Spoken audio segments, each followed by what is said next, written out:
Predstav si, že prídeš o všetko. O prácu, o istotu, o smer.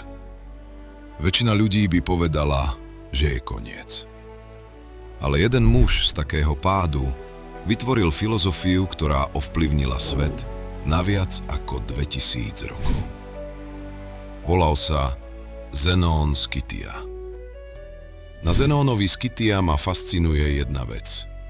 A to je spôsob, akým sa mu rozpadol pôvodný život a práve z toho vzniklo niečo oveľa väčšie.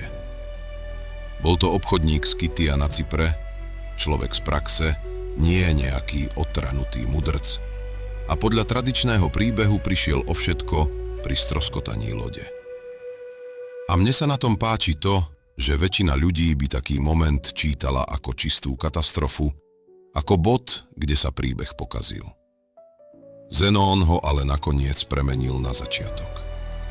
Hovorí sa, že po tom, čo sa dostal do Atén a tam začal u kníhkupca čítať o Sokratovi a opýtal sa niečo v zmysle, kde sa dajú nájsť takíto ľudia. A kníhkupec mu ukázal na Kratésa, kynického filozofa, a povedal mu, následuj toho muža. Tým sa vlastne začala cesta, ktorá neskôr vytvorila stoicizmus. To je pre mňa najsilnejšia časť jeho príbehu. Že nevyhral preto, lebo sa vyhol pádu, ale preto, lebo pád použil ako presmerovanie. Neostal zaseknutý v myšlienke, prečo sa mi to stalo, ale prešiel na otázku, čo sa z tohto dá postaviť. A potom z toho nevznikla len nejaká súkromná osobná premena. Vznikla z toho škola, ktorú začal učiť v Aténach pod Stoa Poikilé a práve od toho miesta dostal stoicizmus svoje meno. Čiže lekcia, ktorú si z neho beriem, je táto.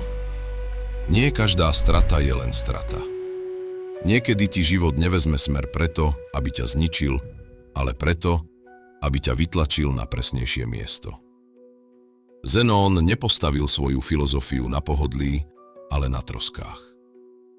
A možno aj preto jeho učenie prežilo stáročia, pretože nevzniklo z ideálneho sveta, ale z nárazu do reality.